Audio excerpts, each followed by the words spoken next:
11:00 na ng gabi. Tulog na sina Ricardo at Elena. Si Harold ay gising pa.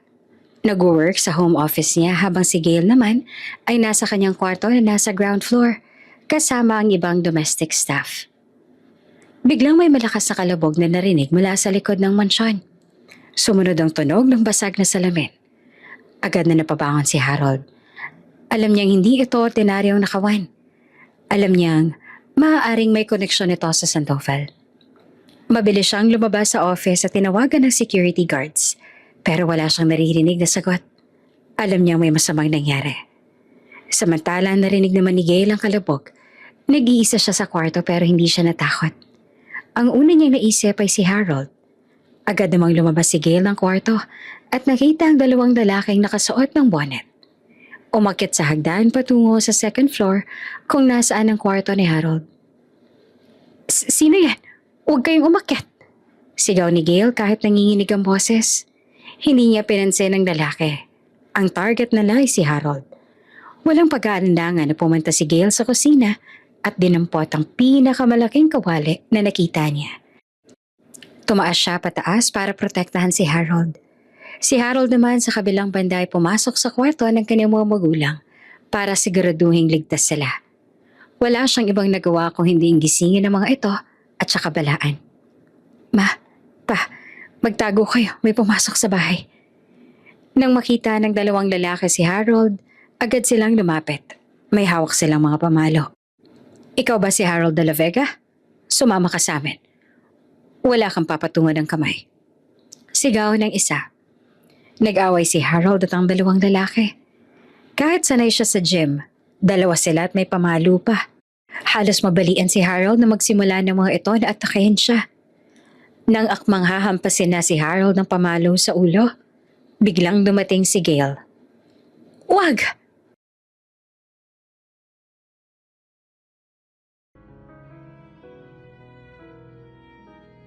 Malamig na at may kakaibang amoy ng kape, street food at mamahaling pabango ang hangin sa New York City. Pero para kay Harold de la Vega, ang anak ng pinakamayaman at pinaka-impluensyal ng pamilya sa industriya ng real estate sa Maynila, ang amoy na iyon ay simula pa lang ng isa na namang gabi ng walang kabuluhang kaligayahan. Nakaupo siya ngayon sa isang exclusive na bar sa Manhattan. Hindi kasama ang mga kaibigan, kundi kasama ang isa namang babaeng bago lang niyang nakilala. Siya si Harold. Gwapo, mayaman, mayabang, at higit sa lahat, kilalang kilala sa tawag na playboy o babaero. Hindi siya nagtatagal sa iisang babae. Kumbaga, meron siyang flavor of the week. Minsan nga ay flavor of the day pa. Ang babae sa tabi niya ay si Chelsea. Isang model na taga Brooklyn. Maganda, matangkad, at mukhang interesado sa credit card ni Harold. So, Harold, you've been living here in New York for 3 years na, right? Wala ka pa rin bang balak umuwi ng Manila? Tanong ni Chelsea habang hinahawakan ang braso ni Harold na may designer na relo. Ngumiti ng tipid si Harold, ngiti ng isang taong sanay na sa pagpapaikot ng mga babae. Bakit? Masaya naman ako dito. Walang nagdidikta sa akin kung anong gagawin ko. Tsaka, mas maraming options dito. Options? Tumawa pa si Chelsea ng bahagya. Ilang options na bang dumaan sa buhay mo, ha, Mr. De La Vega? Inikot ni Harold ang kanyang mata. Hindi ko na mabilang, Chelsea. Wala namang seryoso eh. Just having fun. Tsaka, masyado pang maaga para magseryoso. I'm only 25. Sa totoo lang, ang salitang seryoso ay wala sa bokabularyo ni Harold. Ang pag-aaral na dapat sana niyang tinapos ay matagal niya nang binaliwala. Ang paghahanap ng trabaho, hindi niya kailangan. Ang pinaka-kinaaabalahan niya lang ay ang pag-inom, pag-party at ang pagpapalit ng babae. Wala ka bang balak na mag-settle down? I mean, your family owns a huge company sa Philippines. Hindi ba sila nag-aalala sa'yo? Usisa ni Chelsea habang nag-order ng isa pang cocktail na halatang mahal. Nag-aalala? Syempre, oo. Pero hindi naman nila ako kayang pigilan. Sagot ni Harold bago sumandal sa upuan. Ang gusto nila, umuwi na ako at maging seryoso sa buhay. Pero hindi ako interesado. Ang totoo niyan, ang mga magulang ni Harold na sina Ricardo at Elena ay hindi lang nag-aalala. Galit na sila. Araw-araw tumatawag sila at halos sumigaw sa phone dahil sa mga balitang umaabot sa kanila. Balitang palagi siyang may kasamang bagong babae. Balitang minsan ay nauuwi sa gulo. At minsan ay napapabalita pa sa mga gossip sites sa Philippines. Harold, kailan ka ba magtitino? Hindi ka ba nahihiya sa ginagawa mo? Anong tingin mo sa buhay? Isang laro lang? Ito ang madalas na marinig ni Harold mula sa kanyang ama. Anak, mag-isip ka naman. Hindi ka namin pinag-aral sa Amerika para lang maging sikat kang babaero. Kailangan mo na umuwi at harapin ang responsibilidad mo. Ito naman ang laging sinasabi ng kanyang ina. Pero sa bawat tawag, puro lang oo at sige ang sagot ni Harold. At kinabukasan, babalik na siya sa kanyang dating gawi. Pakiramdam niya habang malayo siya sa Pilipinas, malaya siya sa obligasyon. Ang pera, hindi nauubos. Kaya ang mga problema ay hindi niya iniintindi. Alam mo Harold, you're too detached, sabi ni Chelsea at sumimsim sa kanyang cocktail. Para kang walang pakialam sa buong mundo. Wala naman talaga akong pakialam, Chelsea. Bakit ko pa kailangang mag-alala? Ang buhay, diba dapat i-enjoy lang?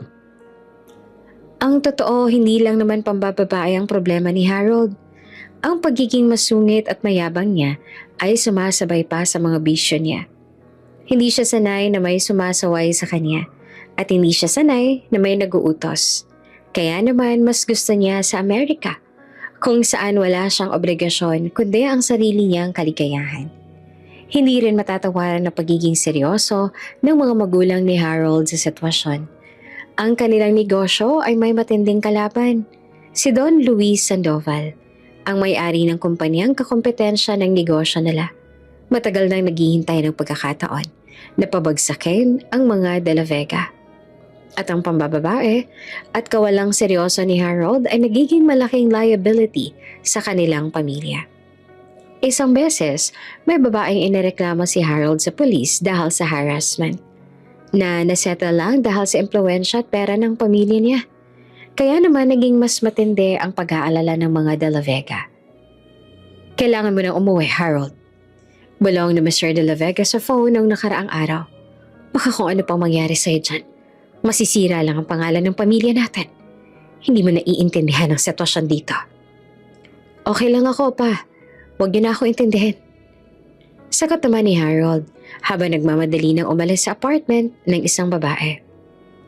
Pero ang mga magulang niya ay desidido na.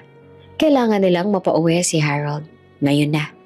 Natatakot sila na baka gamitin ang kalaban ng mga kahinaan ni Harold laban sa kanila. Harold, let's go na. Sa apartment mo na lang tayo dumiretso. Aya ni Chelsea na halatang nagpaparamdam na. Ngumiti naman si Harold. Sure, pero don't expect too much. Hindi ako into serious relationship. Remember? At doon na nagtapos ang gabi ni Harold sa isang bedroom na hindi niya pag-aari.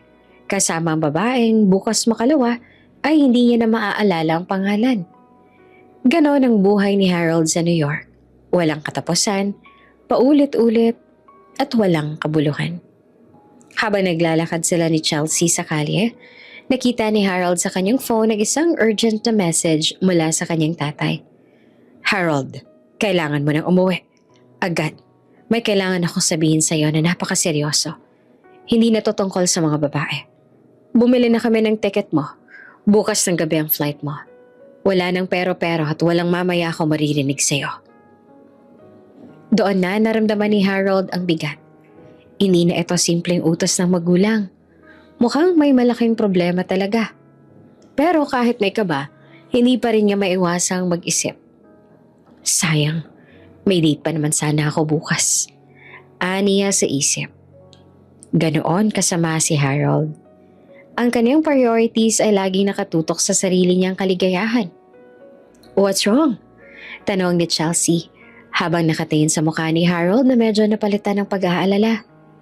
Wala, may emergency lang sa bahay. Sagot ni Harold at isinilid ang phone sa bulsa. Halika na, huwag mo nang intindihan yan. Pero sa isip ni Harold, alam niyang hindi niya na kayang baliwalain ang tawag ng kanyang pamilya. Ang pambababae at ang pagiging playboy niya ay malapit nang magtapos. O sa tingin niya, pansamantala lang lahat ng to. Hindi niya alam na ang pag-uwi niya ay magiging simula ng pagbabago sa buong buhay niya. Isang pagbabago na mag-umpisa sa isang simpleng probinsyanang kasambahay na magpapabago sa buong pananaw niya sa pag-ibig. Masakit na sa balat ng sikat ng araw ng mga oras na yon. Umagat na at nakahiga si Harold sa king-size na kama sa apartment ni Chelsea. Ang araw ay tumatama na sa mamahaling kortina. Ang ulo niya ay kumikirot dahil sa hangover. Sa kanyang tabi, mahimbing pang natutulog si Chelsea na halos wala na siyang maalala kung paano sila umuwi. Ito ang tipikal na gabi ni Harold. Isang bar, maraming inuman at isang bagong babae. Walang commitment, walang drama, at walang follow-up. Ang kanyang buhay ay umiikot sa siklo ng pag-iwas sa responsibilidad. Tahimik siyang bumangon. Ininom ang isang basong tubig na nakita niya sa nightstand at sinimulang hanapin ang kanyang damit. Hindi niya kailangang magpaalam. Kadalasan, iniiwan na lang niya ang babae habang natutulog. O kaya naman ay nagpapadala ng text na, "Thanks for the night. See you around." Kahit kailan, wala siyang inalala kung ano man ang maramdaman ng babae. Siya si Harold, ang masungit at walang pakialam na lalaki. Habang nagbibihis siya, kinuha niya ang kanyang phone at muling binasa ang text ng kanyang ama. Ang seryosong tono ng message ay pilit na gumugulo sa kanyang isip. Bakit kaya? Ano bang kailangan nilang sabihin na sobrang seryoso? Hindi naman sila ganyan kadaling sumuko sa pagpapauwi sa akin dati ah. Sad ni Harold sa isip. Sa loob-loob ni Harold, meron siyang kaunting kaba. Hindi na sa kanyang sarili, kundi sa negosyo ng pamilya niya. Kahit papaano, alam niya ang tungkol sa matinding kalaban nilang si Don Luis Sandoval. Minsan nakarinig na siya ng usapan tungkol sa mga banta at pananakot. Pero palagi niya itong binabaliwala dahil mas nakatuon siya sa kanyang sariling kaligayahan. Pero may isang bagay na nagpapabigat sa kanyang damdamin, ang kaniyang mga magulang. Kahit na pinapakita niyang wala siyang pakialam, alam niyang nagmamahal at nag-aalala ang mga ito sa kanya. Ang pag-aalala nila ay totoo. At kung nagpadala na sila ng ticket na walang warning, ibig sabihin, seryoso talaga ang sitwasyon.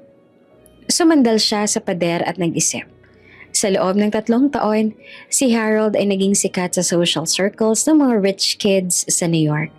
Hindi dahil sa talino niya sa negosyo, kundi dahil sa dami ng babaeng nakakasama niya.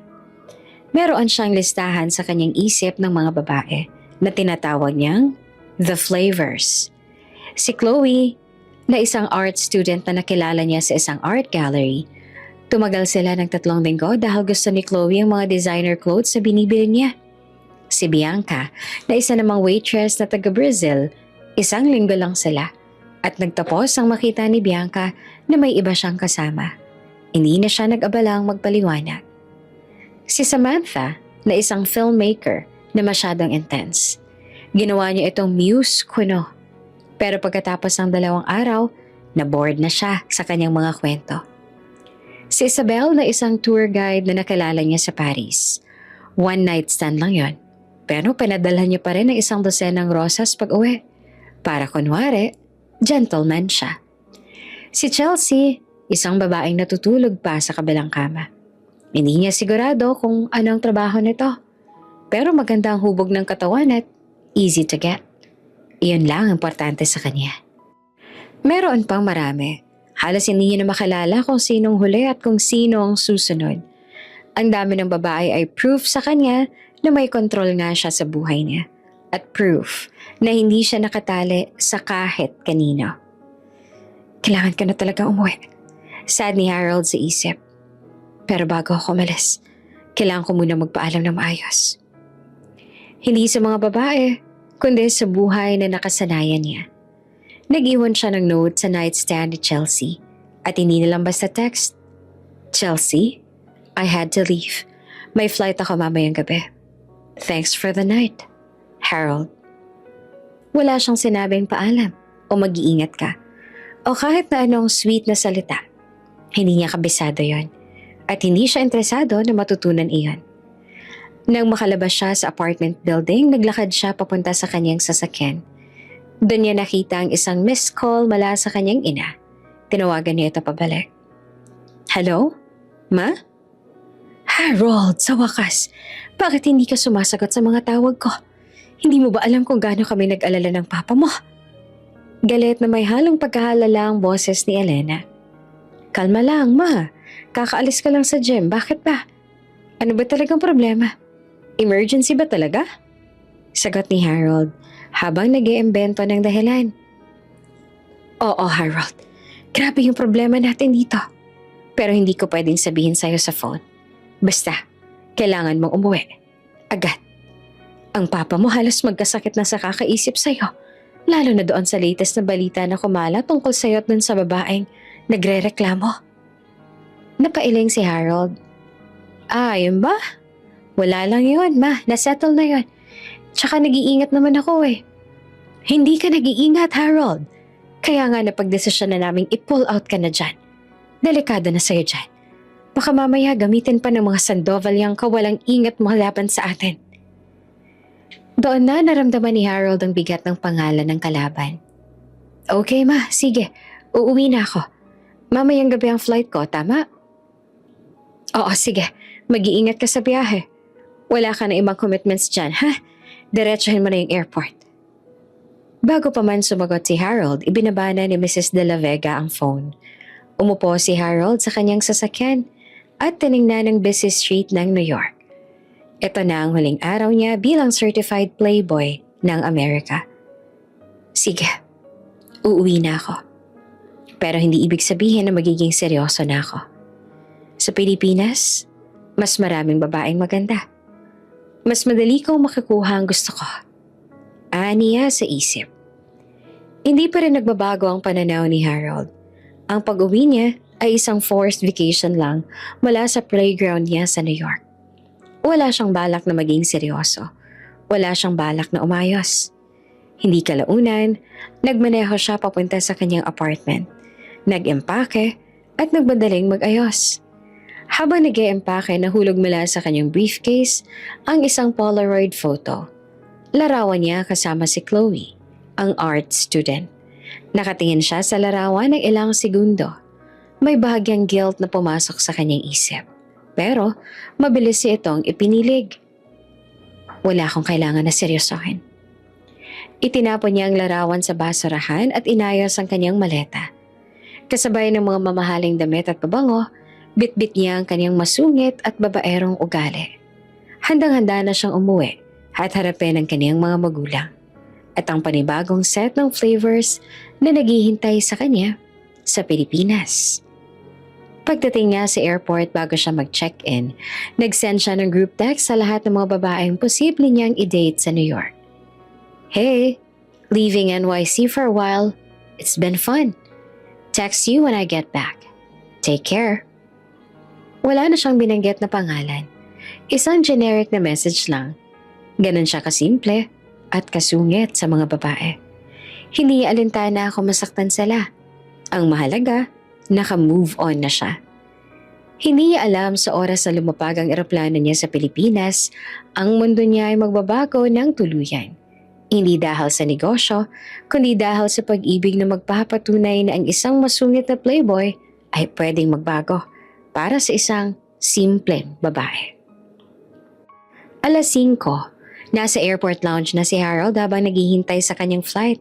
Pero dahil napakaaga niyang nag-check-in dahil sa sobrang pagmamadali ng kanyang ina, meron pa siyang dapat 4 na oras bago sumakay ng eroplano. Ayos. Sabi ni Harold habang umiinom ng mamahaling scotch. Hindi pa pwedeng matapos ang gabi ko ng ganitong kaboring. Kahit alam niyang puwersahan ng pag-uwi niya at may problema, ang prioridad pa rin niya ay ang sarili niyang kaligayahan. Wala na siyang isip ang future ng kanyang pamilya o ang banta ng kalaban. Ang iniisip lang niya ay kung paano niyang gagamitin ang huling oras niya sa New York. Tiningnan niya ang kanyang phone at nag-scroll sa kanyang mga contacts. Ilang saglit pa, nakita niya ang pangalan ni Sandra. Si Sandra ay isang flight attendant na nakilala niya noong isang buwan. Maganda, walang commitment, at handang makipagkita sa maikling notice. Perfect. Nag-text siya kay Sandra. Hi Sandra, I'm at JFK. Flying back to Manila tonight. Wanna have a quick goodbye drink? My treat, of course. Wala pa mang isang minuto ay nag-reply na agad si Sandra. Oh my God, Harold, you're leaving? Sure, why not? I'm just finishing a shift. Give me 30 minutes. I'll meet you sa The Blue Bar in Terminal 4, okay? Ngumiti naman si Harold.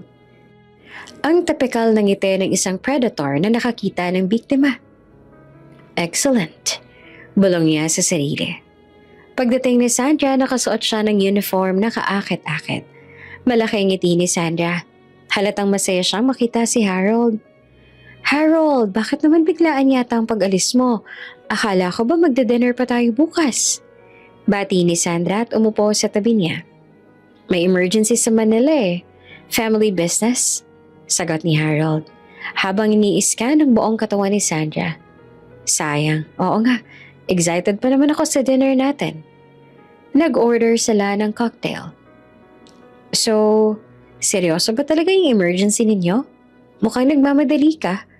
Tanong ni Sandra na halatang nag-aalala. Hindi para sa emergency, kundi baka matagal siyang mawala. Slightly, pero alam mo na mga parents ko, masyadong OA. Sabi ni Harold at ininom ang scotch. Ang totoo naman yan, ayoko pa talaga umuwi. Kaya nga, hinabol pa kita para lang may kasama ako sa huling oras ko dito. Ang mga salita ni Harold ay puno ng charm na hindi naman totoo. At alam niya na effective yun. Si Sandra na attracted talaga sa kanya ay kinilig dahil sa sinabi niya. Wow, Harold, I'm flattered. Ibig sabihin ba niyan special ako sa'yo? Tanong ni Sandra habang hinahawakan ng kamay ni Harold. Siyempre, ikaw lang nasa isip ko, Sandra. Sabi ko, hindi ako aalis na hindi man lang nagpapaalam sa pinakamagandang babaeng nakilala ko dito. Ang lahat ng sinabi ni Harold ay scripted at walang malalim na kahulugan. Ang gusto lang niya ay atensyon ni Sandra at ang feeling na in demand pa rin siya. Ang totoo, kung hindi si Sandra ang available, kahit sino pang available ay kukunin niya. Ganon kasama ang kanyang ugali. Nagpatuloy sila sa kwentuhan na karaniwan ay puro self-praise ni Harold at puro flattering comments si Sandra. Hindi ko alam kung paano ako magiging masaya sa Maynila. Boring doon. Wala akong kalayaan. Reklamo ni Harold na parang gusto lang makarinig ng comfort mula kay Sandra. Mawawala ka lang saglit sa akin, Harold. Promise mo, pagbalik mo, ako ang una mong tatawagan ha. Pakiusap naman ni Sandra na parang may umaasa siyang seryosong commitment dito. Ngumiti naman si Harold. Pero hindi umaabot sa mata niya ang ngiti. Oo naman, promise. Kaya lang, baka matagalan ako ha. Ang dami ko kasing kailangang ayusin. Habang nag-uusap sila, naramdaman ni Harold ang vibration ng kanyang phone. May text mula sa kanyang ina. Harold, nasan ka na? Nag-text ang driver natin na nag-check-in ka na. Siguraduhin mo lang nasa lounge ka lang at walang ibang ginagawa ha? Pagbalik mo dito, seryosohin mo ng buhay mo. Ayoko nang marinig ang kahihiyan na dala mo. Lihim na napabuntong hininga si Harold. Kahit nasa malayo siya, ramdam niya pa rin ang kontrol ng kanyang ina. Tinago niya ang phone at bumalik ang atensyon kay Sandra. Ang mga parents ko talaga, masyadong overprotective. Sabi ni Harold na parang nagrereklamo. Ilang oras pa bang flight mo, Harold? Pwede pa tayong mag-drive sa labas kahit saglit lang. Aya ni Sandra. Nadesidido ang samantalahin ang huling oras nila. Nag-isip si Harold. Sayang naman kung hindi ko na susulitin to. Wag na sa labas pero baka gusto mong samahan ako mag-duty free. Kailangan kong bumili ng presents para sa parents ko. Sabi ni Harold, habang may masamang plano sa isip. Ang totoo, hindi niya naman talaga kailangan ng regalo. Pero ang duty-free ay isang convenient na lugar kung saan maaari silang magkasarili na ng sandali. At bago siya sumakay ng eroplano, may alam siyang maliit na waiting area doon. Hindi kalaunan ay sumama si Sandra kay Harold. At habang naglalakad sila, parang wala siyang pakialam sa mga tao sa paligid. Hinawakan niya ang kamay ni Sandra at pinisil ito. Para kay Harold, ito na ang finale ng kanyang Playboy days sa New York. Hindi ko maiwasang mag-isip, Sandra. Bulong ni Harold habang naglalakad sila sa aisle ng duty-free. Ano kaya mangyayari kung hindi ako umalis? Tumingin si Sandra sa kanya na may pag-asa. Baka maging seryoso tayo, Harold. Tumawa naman si Harold pero walang halong kaligayahan. Seryoso? Hindi ko alam ang salitang yan, Sandra. Ang alam ko lang, masaya ako kapag kasama kita. At iyon na ang huling pambobola na ginawa ni Harold. Sa loob ng isang waiting area na walang tao, sinamantala ni Harold ang sandali nila. Si Harold na walang respeto sa babae at walang sense ng commitment ay ginawa ang huling pagkakamali niya bago siya umalis. Pagkatapos ng maikling sandaling iyon ay bumalik sila sa lounge. Ang boarding announcement ay tinawag na. Time to go na, sabi ni Harold na parang walang nangyari. Nakita niya ang lungkot sa mga mata ni Sandra. Mag-iingat ka, Harold. Huwag mo akong kalimutan. Never, sagot naman ni Harold at hinalikan si Sandra sa noo na para bang paalam sa isang kaibigan. Pero pagtalikod ni Harold, habang naglalakad siya patungo sa boarding gate, hindi niya na naisip si Sandra. Ang iniisip lang niya ay kanyang comfort sa first class at ang mahabang biyahe. Ang ginawa niya kay Sandra ay isa lang sa maraming sandali na nagpapatunay na hindi siya karapat-dapat na maging seryoso. Nang umupo na siya sa eroplano, pinatay niya ang kanyang phone at sinara ang kanyang mga mata. Ang pag-uwi niya ay hindi malang nagpabago sa kanyang attitude. Siya pa rin si Harold, ang masungit na babaerong amo. Ang maniwala sa pag-ibig, malabo yon para sa kanya. Pero ang tadhana, minsan may sariling plano. At ang plano na yon ay maghihintay sa kanya sa Manila. Hindi sa glamour ng high society, kundi sa simple at tahimik na sulok ng kanilang bahay. Kasama ang isang probinsyanang kasambahay na magbabago sa buong mundo niya. Nasa first class cabin si Harold, ang lugar na sanay siya. Ang flight mula New York patungong Maynila ay brutal. Halos 16 na oras. Pero para kay Harold, ang first class ay parang private suite niya. Agad niyang tinawag ang flight attendant. Excuse me, may scotch ba kayong brand na to? Yung dapat chilled ha? Huwag yun akong bigyan ng ice sa matutunaw. Utos ni Harold na animong nagsisimula ng magsungit. Ang flight attendant naman na sanay sa mga demanding na pasahero ay ngumiti ng pilit. Opo sir, I'll check po. Gusto niyo po ba umorder ng meal? Ready na po ang dinner. Mamaya na lang, wala pa akong ganang kumain. Gusto ko lang ng scotch at peace and quiet. Sagot ni Harold at isinuot ang kanyang noise-cancelling headphones. Para kay Harold, ang buong flight ay isang inconvenience. Gusto na lang niyang matulog at kalimutan ang lahat ng drama sa New York at ang drama na naghihintay sa kanya sa Maynila. Habang iniabot ng flight attendant ang scotch, hindi man lang siya tinapunan ng tingin ni Harold, ni hindi man lang siya nagpasalamat. Ganon siya ka-insensitive at kawalang galang sa mga taong nagsisilbi sa kanya. Enjoy po kayo, sir. Just press lang po the button kung may kailangan pa po kayo. Saad ng flight attendant at umalis na. Isang oras pa lang lumipas sa biyahe at naiinip na si Harold. Kinuha niyang phone niya na naka-off dapat. Pero sinuway niya ang rules at nag-scroll sa kanyang Instagram.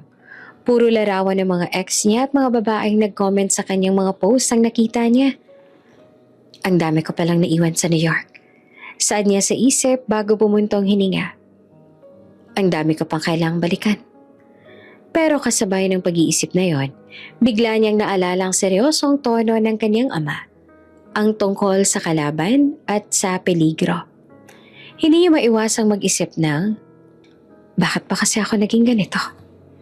Ang totoo, gwapo si Harold at mayaman. Maraming babae ang kusang lumalapit sa kanya. Dahil dito, lumaki ang kanyang ulo. Nasanay siyang nakukuha ang gusto niya, kaya hindi niya pinapahalagahan ng commitment o loyalty. Ang tingin niya sa mga babae ay parang laruan lang. Sa isang moment ng self-reflection na madalang mangyari, naisip ni Harold ang lahat ng babaeng sinaktan niya. Si Chloe na umiiyak sa gitna ng Fifth Avenue. Si Bianca na nag-text sa kanya na galit na galit. Si Sandra na umasa na babalikan niya. Pero ang sandaling yon ng guilt ay mabilis na nawala. Di ko naman sila pinilit Sila naman yung kusang lumalapit sa akin. Ganoon lang kasimple para kay Harold.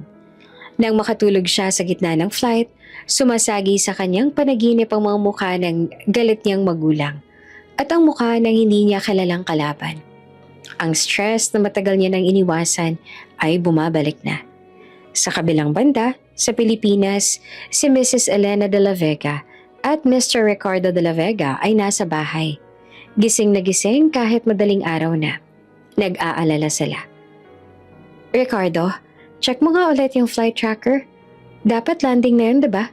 Wala pa ring tawag Sabi ni Elena na palakad-lakad sa sala. Si Mr. de la Vega naman ay nakaupo sa sofa. Halos hindi makahinga. Kalma lang, Elena. On time yan, nakita ko sa app. Mga 30 minutes pa bago siya lumapag. Hindi ako makakalma. Paano kung may nangyari sa kanya sa airport? Paano kung may nag-aabang sa kanya doon? Sabi ni Elena na halos maiyak naman at nag-aalala.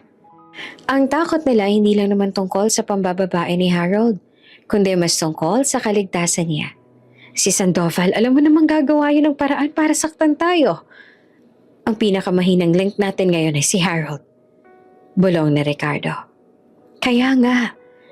Kaya kailangan natin siyang protektahan. Kailangan nating makita siyang maging seryoso. Kailangan niya ng bagong focus sa buhay. Paliwanag ni Elena. Ang plano nila ay simple. I-lockdown si Harold sa bahay at bigyan siya ng responsibilidad sa negosyo. Pero alam nilang hindi ito magiging madali. Kailangan ni Harold ng mas malalim na dahilan para magbago. Isang dahilan na hindi lang negosyo o utang na loob. Sana magbago na siya. Sana pagdating niya, makita niya kung gaano tayo nag-alala sa kanya. Sabi ni Elena. Magbabago yan, Elena. Kailangan lang niya ng tamang inspirasyon. Sagot na Ricardo habang nakatingin sa larawan ni Harold noong bata pa siya. Hindi nila alam na ang inspirasyong hinihintay nila ay nasa bahay na nila, naghahanda para sa darating na araw. Ang bago at mahinhing kasambahay na si Gail. Nang lumapag na ang eroplano sa Naiya, agad na binuksan ni Harold ang phone niya. Bumungad sa kanya ang dosenang text mula sa nanay niya. Kalma lang ma, landing na ako.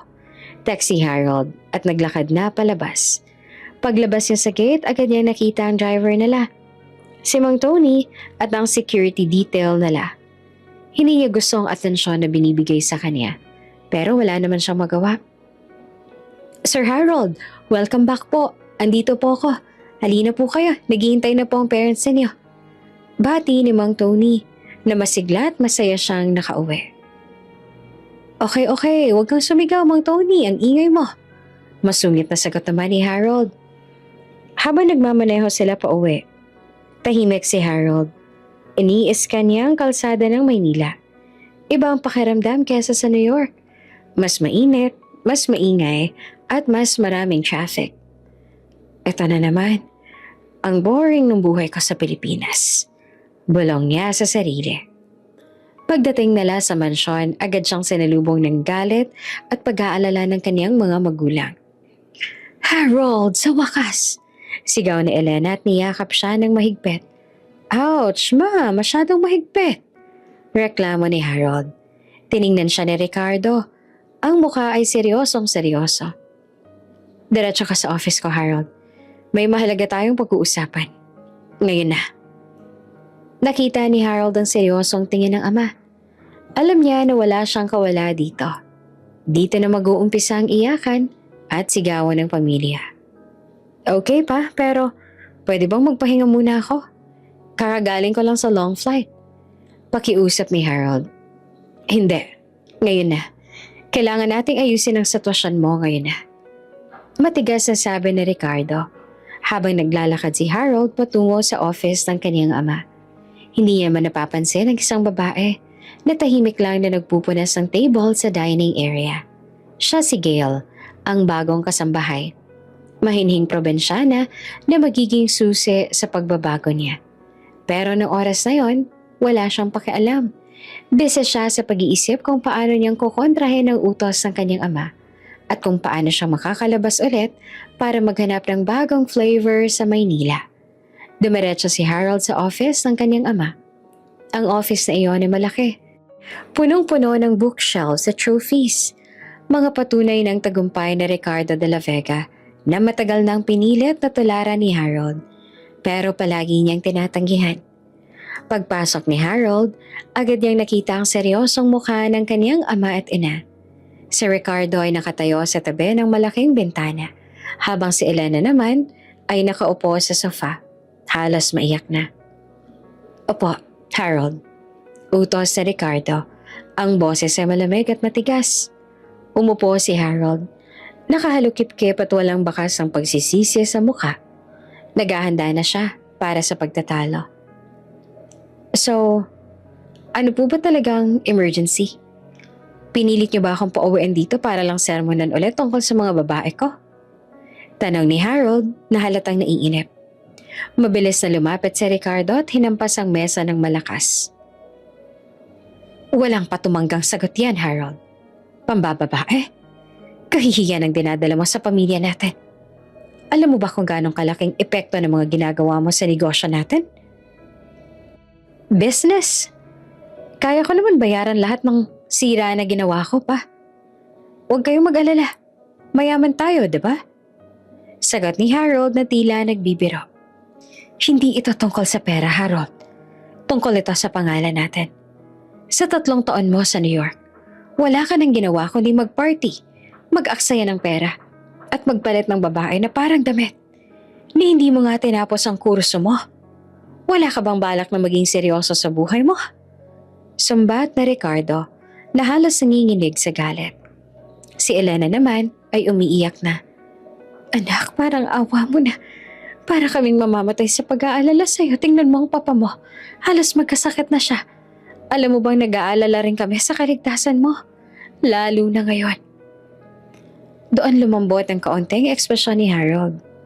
Kaligtasan? Bakit? Ano bang problema? Si Sandoval. Sagot na Ricardo at bumalik sa upo. Sinisira niya ang reputasyon natin. Gumagawa siya ng paraan para sirain ang kumpanya natin. At kanyang pagiging playboy mo, ginagamit niya laban sa atin. Ha? Paano naman niya gagamitin? Tanong ni Harold na interesado na. May mga balita na kumakalat na galing sa kanila. Mga peking iskandalo na tungkol sa'yo. At ang pinakamasama, tinatakot kami na gagamitin nila mga babaeng dumaan sa buhay mo para idiin ka sa kung anong kaso. Kaya delikado ka, Harold. Sobrang delikado. Paliwanag ni Ricardo habang hinihimas ang kaniyang ulo. Doon lang naramdaman ni Harold ang bigat ng sitwasyon. Hindi na ito tungkol sa sermon lang. Tungkol ito sa kaligtasan ng kaniyang pamilya. So, anong gagawin ko? Tanong ni Harold na seryosong mukha. Uuwi ka dito, Harold. Mananatili ka dito. Hindi ka lalabas hanggat hindi na aayos ang gulo na to. Matigas na sabi ni Ricardo. I-deactivate ko lahat ng credit cards mo. Ipo-pull out ko lahat ng sasakyan na ibinigay namin sa'yo. Hindi ka makakalabas ng walang pahintulot namin. Natigilan si Harold. I-deactivate ang credit cards? Ngunit ito ang pinakamalaking parusa para sa kanya. At teka pa, hindi naman yata fair yan. Bakit niyo ako ikukulong sa bahay? Angal ni Harold. Hindi ito pagkukulong, Harold. Proteksyon ito. Kailangan mong magbago. Kailangan mong maging seryoso. Kailangan mong tumulong sa negosyo. Galit na sabi ni Ricardo. Si Elena, bagamat umiiyak ay sumusuporta sa asawa. Tama ang papa mo, anak. Masyado na kami nag-aalala. Kaya kailangan mong tumigil sa pambababae. Kung meron ka lang sanang maayos sa girlfriend na kasama mo, hindi na sana kami ganyan kung mag-alala sa'yo. Sa sandaling iyon, naintindihan ni Harold ang kinalaman ng kanyang pag-uugali at ng peligro na hinaharap ng kanilang negosyo. Pero ang pagpipilit sa kanya na magbago ay hindi niya matanggap. Sige pa, kung yan ang gusto ninyo, magsistay ako dito. Sabi ni Harold na matigas ang boses. Pero hindi ibig sabihin na magbabago na ako. Magbabago ka, Harold. Dapat kang magbago.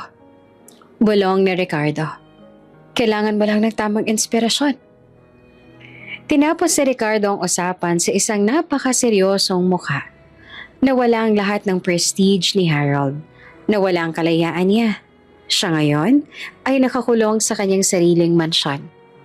Paglabas si Harold sa office, galit siya. Galit siya sa mga magulang niya. Galit siya sa Sandoval. At galit siya sa sitwasyon na meron siya. Hindi ako magbabago. Saad sa isip ni Harold, hahanap ako ng paraan para makatakas dito. Naglakad siya pataas sa kanyang kwarto. Habang naglalakad, muli niyang nakita si Gail, ang bagong kasambahay na tahimik na naglilinis sa hagdanan. Si Gail ay nakayuko, mahinhing-mahinhin kung kumilos. Usal ni Harold sa isip bago umiling. Ano ba naman yan? Pati ba sa bahay ganyan pa rin ang mga katulong? Parang multo. Hindi mo lang tinapunan ng tingin ni Harold si Gail. Mas nag-iisip siya ng plano para makatakas. Si Gail naman napansin niya si Harold. Gwapo pa lang anak ng amo niya. Pero halata sa mukha nito ang pagkamasungit at pagkamayabang. Nahiya si Gail kaya lalo siyang yumuko. Ayaw niyang mapansin ng may-ari ng bahay. Ang pagkikita na iyon ay sandali lang. Walang kahulugan para kay Harold. Pero para sa kanyang mga magulang, ito na ang simula ng kanilang lihim na plano. 2 araw na si Harold sa loob ng mansyon. At sa 2 araw na yon, halos sumabog na siya sa inip at galit. Ang kanyang credit cards ay nakablock na. Ang kanyang drivers ay may matinding utos na huwag siyang ilabas ang compound ng walang pahintulot ni Mr. De La Vega. Parang bilanggo siya sa sarili niyang bahay. Nasa poolside si Harold, nakaupo at walang ginagawa kundi magreklamo sa sarili.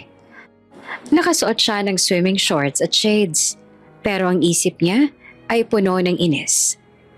This is ridiculous. Para akong bata na pinarusahan.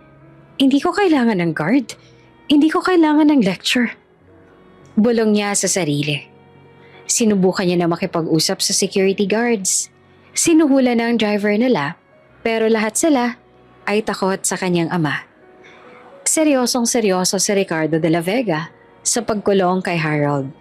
Kinuha ni Harold ang kanyang phone at sinubukan na mag-text sa mga kaibigan niya sa Maynila para mang-aya ng inuman o party.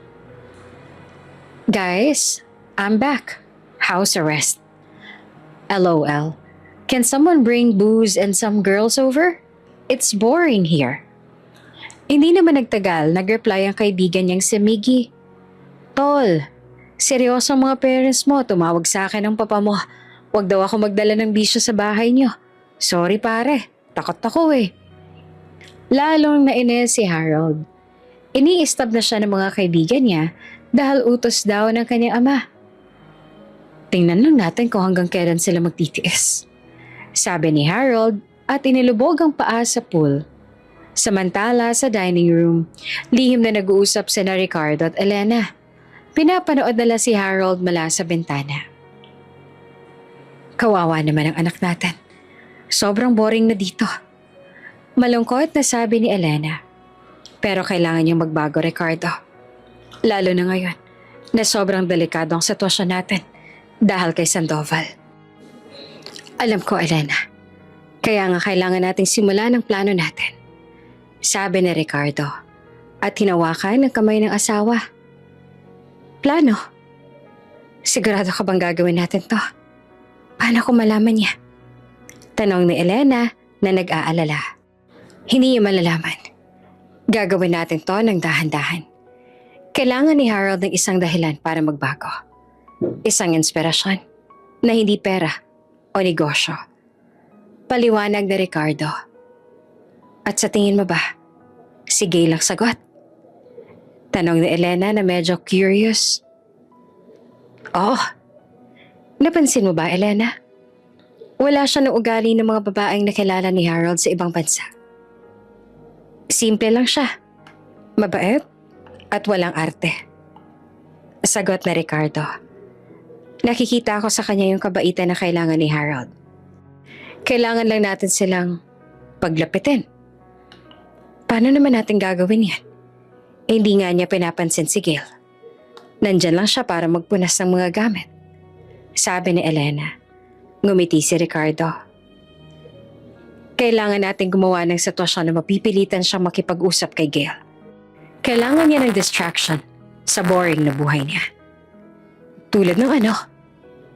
Tanong ni Elena. Tulad ng mga gawaing bahay. O kaya, pagkain. Sagot ni Ricardo at tumawa ng mahina. Ang lihim na plano ng mga magulang niya ay nagsimula. Desidido ng mga magulang ni Harold na gamitin si Gail. Ang probinsyanang maid para tulungan ng kanilang anak na magbago. Kinagabihan, nakita ni Harold ang isang platong may laman na suman na may latek sa mesa. Hindi siya kumakain ng suman dati. Na-curious siya. Sino nag-order nito? Tanong ni Harold sa isang butler. Si Ma'am Elena po, sir. Para daw po sa'yo. Sagot ng butler. Kinain naman ni Harold ang suman. Masarap.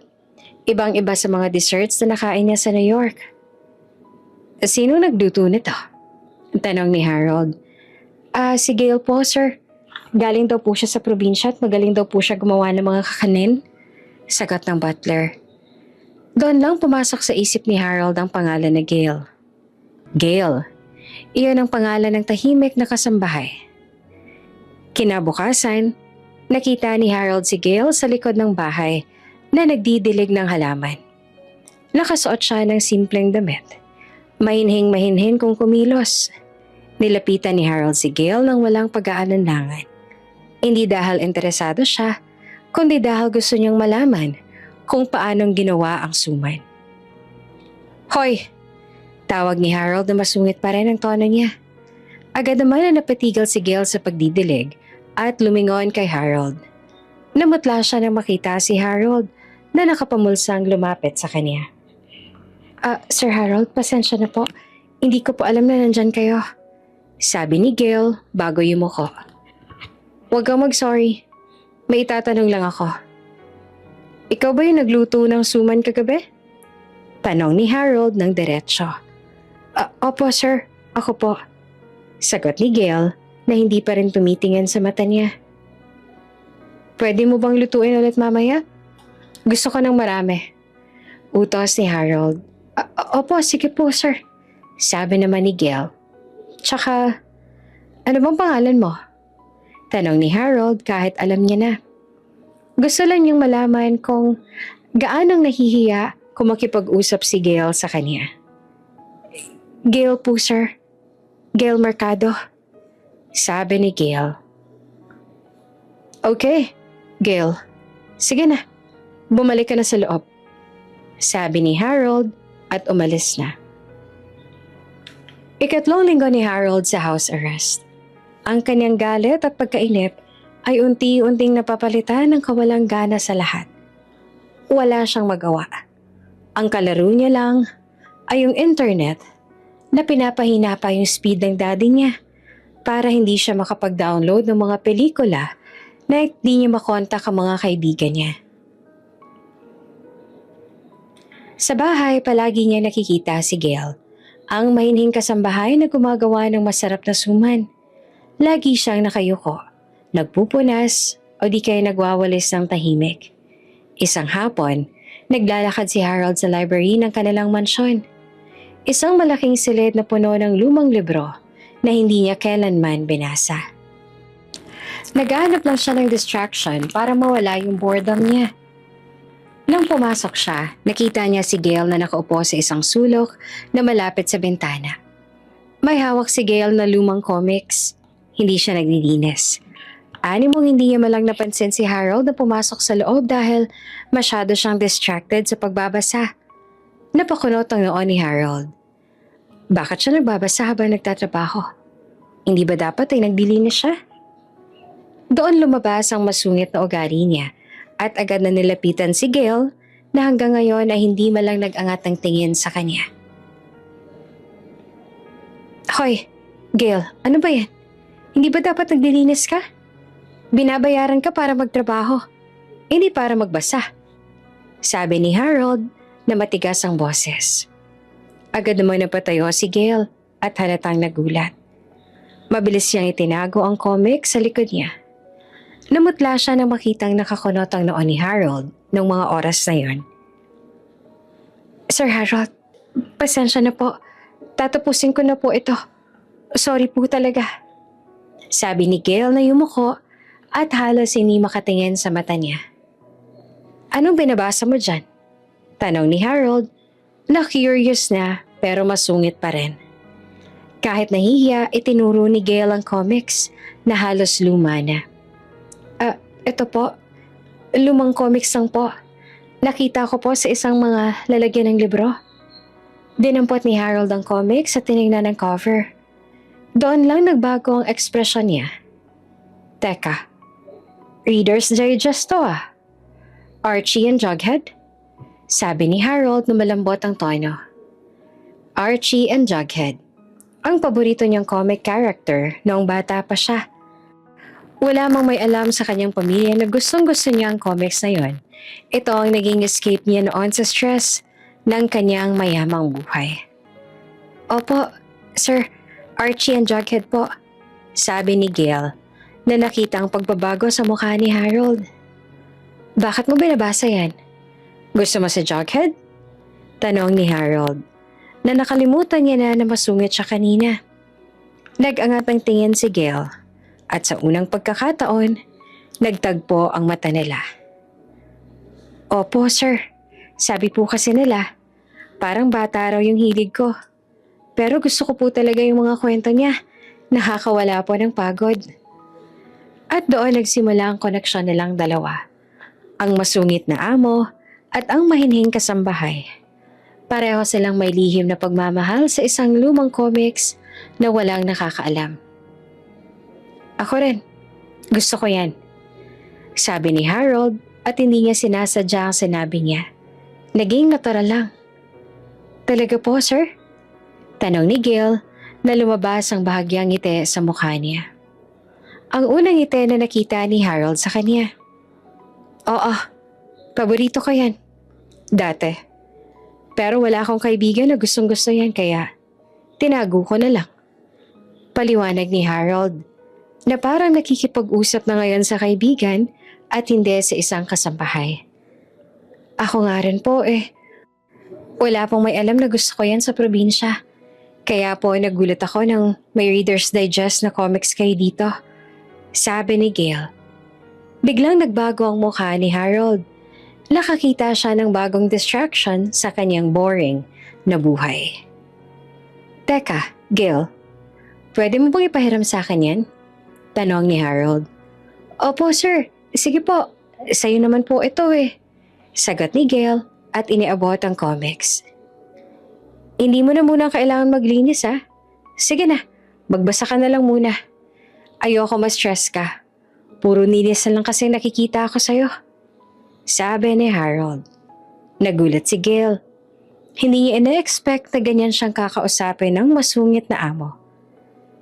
Salamat po, Sir Harold. Sige na, mamaya magkwentuhan tayo tungkol dyan.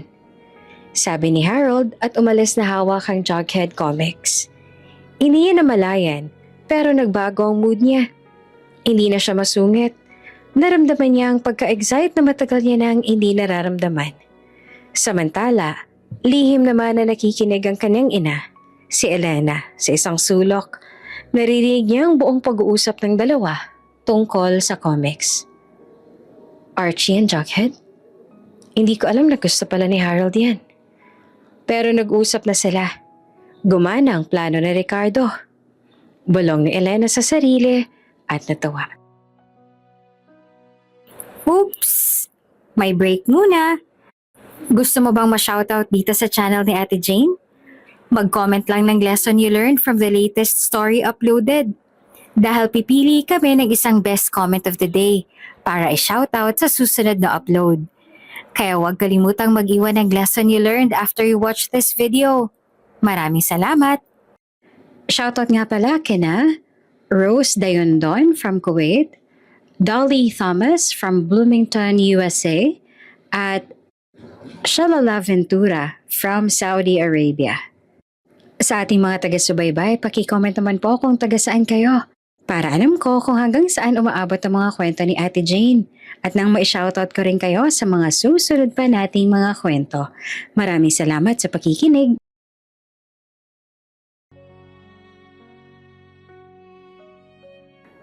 Agad niyang tinawagan ng kanyang asawa. Ricardo, gumana. Nag-uusap na sila tungkol sa Jughead Comics. Sabi ni Elena sa telepono. Nakita ko nga sa CCTV, Elena. Yung comics na yun, yan ang susi. Sabi ko na nga ba, may common ground sila. Sagot na Ricardo na tuwang-tuwa. Sige na, ngayon kailangan na natin gumawa ng mas malaking paraan para lalo silang magkasama. Ha? Tulad ng ano? Tanong ni Elena. Gawaing bahay na kailangan niya ng tulong ni Gail. O di kaya mag-order tayo ng maraming ingredients para sa kakanin. Kailangan ni Harold ng mas maraming oras kasama si Gail. Sabi ni Ricardo.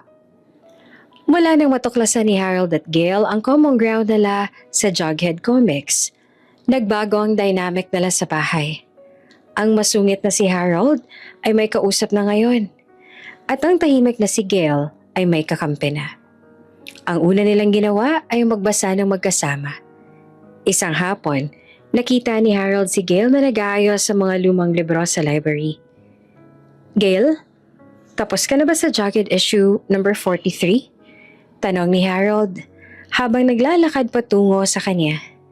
Ay, opo Sir Harold, nandun po sa mesa. Sagot ni Gail na hindi naman gaanong nahihiya ngayon pero mahinhin pa rin. Nakakatawa po yung part na nagtago siya sa cabinet para hindi siya makita ni Betty. Ngumiti naman si Harold. Ang ngiting natural lang at walang halong kalokohan. Isang tunay na ngiti. Oo nga, sobrang gutom talaga niya no? Pero yung favorite ko dyan, yung part na nakita ni Archie si Jughead na may daladalang dalawang pizza. Isa para sa sarili niya, tapos isa ulit para sa sarili niya. Sabi ni Harold at tumawa ng malakas. Tumawa rin si Gail pero mahinhin lang. Kagabi ko pa po iniisip yan, sir. Ang cute niya nga talaga. Lalo na yung mukha niya kapag nagugutom. Doon na sila nagsimulang maging malapit. Madalas na silang nag-uusap at nagtatawanan. At ang topic nila ay hindi lang tungkol kay Jughead, kundi pati na rin sa simplisidad ng buhay sa probinsya ni Gail at ang kakaibang high society drama ni Harold sa ibang bansa. Talaga? Nagpapatakbo ka ng kalabaw? Tanong ni Harold na nakanganga habang nakikinig sa kwento ni Gail tungkol sa kanilang sakahan. Opo sir, kahit babae po ako, natuto po akong magsaka. Masarap po sa probinsya, tahimik at malinis yung hangin. Sabi ni Gail na nakalimutan niya na ang amo niya si Harold. Wow, ibang-iba sa New York eh. Ang alam ko lang gawin nun, mag-taxi tsaka mag-party. Sabi ni Harold at naramdaman niya ang kakaibang hiya sa sarili niya. Ito ang unang beses na nakita niya yung kahalagahan ng simple at hirap ng buhay. Samantala, sa office naman ni Ricardo, Tuwang-tuwa sila ni Elena sa pagbabago ni Harold. Nakita mo ba, Ricardo? Ngumiti na siya. At tunay na ngiti iyon. Kay Gay lang siya nagaganyan. Sabi ni Elena habang pinapanood ng CCTV monitor na nakatutok sa library. Sabi ko na sa'yo, Elena, kailangan lang niya ng tamang inspirasyon. Sagot naman ni Carlo. Ngayon, kailangan lang nating dagdagan ng oras nila para lalo silang magkalapit. Agad silang gumawa ng plano. Ang unang planong naisip nila ay tungkol sa kakanin. Tinawag ni Elena si Gail nang sandaling makita niya ang dalaga na nagpapahinga sa paglilinis. Gail, alam kong magaling ka sa mga kakanin. Marami kaming bisita bukas, kaya gusto namin magluto ka ng 10 klase ng kakanin. Medyo marami yon, kaya kailangan mo ng tulong. Opo ma'am, sige po. Kaya ko naman po yan kahit ako lang po. Sabi ni Gail. Hindi. Kailangan mo ng tulong. Gusto kong tulungan ka ni Harold. Utos ni Elena na halos hindi mapigil ang kilig. Po? Si Sir Harold po? Nagulat na tanong ni Gail. Oo. Sabi ko sa kanya, kailangan niyang matuto kung paanong mag-bake bilang part ng training niya sa negosyo. Alam mo na, business skills. Paliwanag ni Elena. Habang sinasadya ang pagsisinungaling. Kaya kailangan mo siyang turuan, Iha. Siguraduhin mong magkasama kayo sa kusina ngayong hapon. Ang pangalawang plano naman na ginawa nila ay ang utusan sila na mag-asikaso sa hardin. Nang sandaling makita ni Ricardo na si Harold ay nakaupo na sa sofa at nagsi-cellphone, doon na siya nagdesisyon na tawagin ito para mag-utos. Harold, naka-house arrest ka dito. Kaya kailangan mo magkaroon ng responsibilidad sa buhay na to. Mula ngayon, ikaw na ang responsible sa garden. Magdidilig ka araw-araw at magpuputol ng mga damo. What? Gardening? Pa, hindi ko naman trabaho yan. May hardinero naman tayo Angal ni Harold. Wala akong pakialam. Kailangan mong masanay yung sarili mo sa trabaho na hindi tungkol sa party. Tsaka kailangan mong tulungan si Gail sa pag-aalaga ng mga halaman. Magkasama kayong magdidilig. Utos na Ricardo na walang apela. Si Gail naman, bakit siya lagi? Tanong ni Harold na naiinis. Dahil siya lang naman yung nakakaalam. Huwag ka na magreklamo. Go, ngayon na. Utos na Ricardo. Kahit naiinis, sumunod na lang si Harold. Ayaw niyang makumpiska pati yung phone niya kung hindi siya susunod. Pumunta si Harold sa kusina nang nakasimangot. Nakita niya si Gail na nag-ayos ng ingredients para sa suman at puto. Sabi ni Ma, kailangan kitang tulungan dito. Sabi ni Harold na mayabang ang tono. Ano ba yung gagawin ko? Basta wag yung madumi, ha? Sir Harold, wag na lang po kaya. Kaya ko naman po ito Nahihiyang sabi ni Gail. Hindi. Gusto nga ni Mama na magtrabaho ako. Sige na, ano ba yung una? Sabi ni Harold. Tinuruan naman ni Gail si Harold kung paano magbalat ng saging at maghalo ng galapong. Natural lang na awkward si Harold. Ang kamay niyang sanay sa wine glass at steering wheel ngayon ay nakahawak sa malagkit na galapong. Teka Gail, ang lagkit. Hindi ko ata to kaya. Reklamo ni Harold. Tumawa si Gail na hindi naman sinasadya. Kaya niyo po yan, sir. Huwag niyo lang po isipin na mahina kayo. Nang marinig ni Harold ang pambibiro ni Gail, hindi niya maiwasang mapangiti. Sige na nga, turuan mo ako. Sa loob ng kusina, halos 1 oras silang magkasama. Nagkakwentuhan sila tungkol sa mga paborito nilang kakanin at kung paanong ginagawa ang mga ito. Doon lang napansin ni Harold na si Gail ay iba sa mga babaeng nakilala niya noon. Walang arte, walang hinihinging pera, at masaya siyang kasama. Dahil kay Gail, unti-unting naglaylo si Harold sa pambababae. Wala na siyang panahon mag-isip ng mga babae niya sa New York. Wala na siyang panahon na mag-isip kung paanong tumakas. Ang isip niya ngayon ay nakatuon lang kay Gail at sa kakanin. 1 linggo ang lumipas at ang ugnayan ni Harold at Gail ay lalong lumalalim. Hindi na ito tungkol sa amo at kasambahay Nagiging magkaibigan na sila sa ilalim ng lihim na pagpaplano ng mga magulang ni Harold. Araw-araw, palagi silang magkasama. Minsan sa hardin, minsan naman sa kusina, at madalas sa library. Nagbabasa ng Archie and Jughead o nagtatawanan sa mga simpleng bagay. Isang hapon, inutusan ni Elena si Gail na ayusin ang mga lumang gamit sa bodega. Nagbigay ito ng perfect na opportunity kay Ricardo. Harold, kailangan mo ulit na magtrabaho. Tulungan mo si Gail sa bodega. Mabigat yung mga kahon doon at hindi niya yung kaya mag-isa. Utos na Ricardo kay Harold. Sige na nga pa. Kailangan ko ba talagang araw-araw akong utusan? Reklamo pa ni Harold pero walang galit sa tono. Alam niya na magkikita sila ulit ni Gail. Pagdating niya sa bodega, nakita niya si Gail na nanihihirapan sa isang malaking kahon. Teka Gail, huwag mong itulak yan. Masisira yung likod mo. Sabi ni Harold at agad siyang lumapit para tulungan ito. Salamat Sir Harold. Mabigat po talaga. Sabi ni Gail na nakita ang pag-aalala sa mukha ni Harold. Ayos lang yan. Trabaho to, diba? Para may excuse akong hindi mag-swimming. Biro pa ni Harold. Sa loob ng bodega, habang naglilipat sila ng kahon, nagkwentuhan sila. Alam mo Gail, nakakatawa ka. Ibang-iba ka sa mga babaeng nakilala ko sa New York. Sabi ni Harold ng diretsyo. Bakit naman po, sir? Tanong ni Gail na nahihiya. Kasi sila, puro designer brands ang pinag-uusapan. Puro party. Puro pera. Pero ikaw, masaya ka na sa Reader's Digest at mga halaman. Paliwanag ni Harold. Tsaka hindi mo ako tinitingnan na parang credit card ako. Natahimik si Gail. Hindi po ako ganyan, Sir Harold.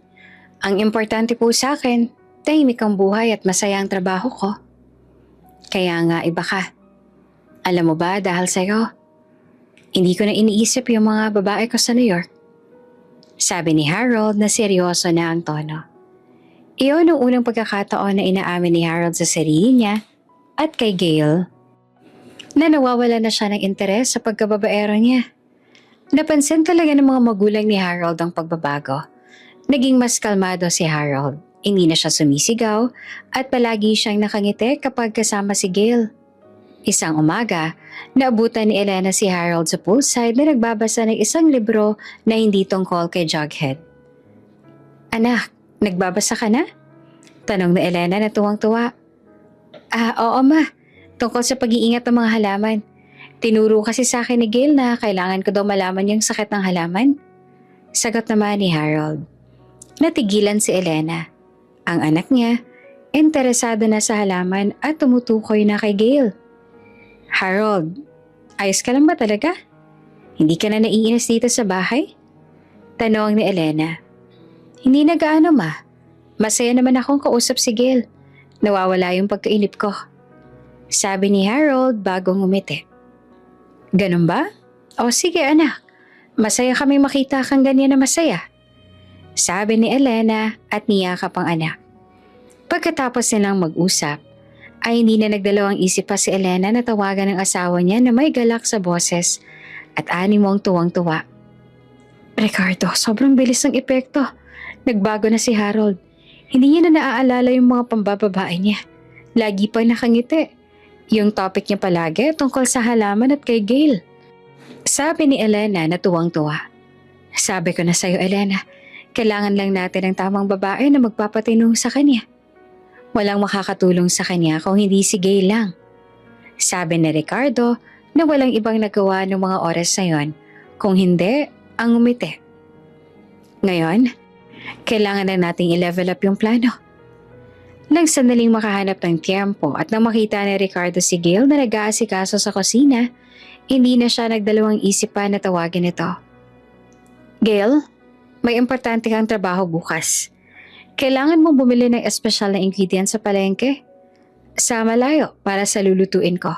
Wala kasing ganyan dito. Sige po Sir Ricardo, kaya ko po yan. Sabi ni Gail. Hindi, delikado dyan sa may palengke. Kailangan mo ng kasama. Isasama mo si Harold. Utos na Ricardo na may lihim ng ngiti. Po? Si Sir Harold po? Nagulat si Gail. Oo. Kailangan niyong matuto kung paanong bumili ng ingredients para sa negosyo namin. Alam mo na, inventory skills. Paliwanag ni Ricardo. Sige na, magkasama kayong pupunta. Huwag ka mag-aalala. May bodyguard naman kayong kasama sa likod lang ng sasakyan. Pagkatapos ng usapan, inutusan ni Harold ang driver na ihanda ang sasakyan. Hindi na nagtanong kung bakit kailangan niyang sumama kay Gail. Ang tanging iniisip niya lang ay makita si Gail sa labas ng mansyon para sana makatakas siya. Pero ito na yung pagkakataon niyang makasama si Gail sa labas ng bahay. Gail, ready ka na ba? Sabi ni Papa pupunta tayo sa palengke. Tanong ni Harold na masiglang boses.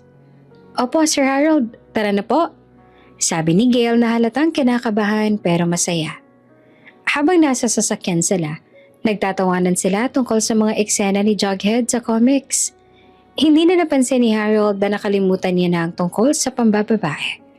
Wala na siyang pakialam sa mga text at tawag mula sa mga babae niya dati. Ang biyahe papunta sa palengke ay halos 1 oras. Pero para kina Harold at Gail, mabilis na lumipas ang oras dahil sa kwentuhan nila. Si Gail ay nagkwento tungkol sa kanyang pangarap na magkaroon ng sariling kainan ng kakanin. Habang si Harold naman ay nagkukwento tungkol sa stress ng pagiging rich kid at pressure ng kanyang pamilya. Alam mo Gail, mahirap maging De La Vega. Palaging may pressure na kailangan mong magpakita ng success sa lahat. Kaya nga, mas pinili ko muna mag-enjoy sa New York. Kasi sa bahay, tsaka sa mga utos ni Papa, nasistress ako. Sabi ni Harold habang nakatingin sa labas. Pero Sir Harold, hindi naman po masama yung maging successful, di ba? Ang importante, masaya ka sa ginagawa mo.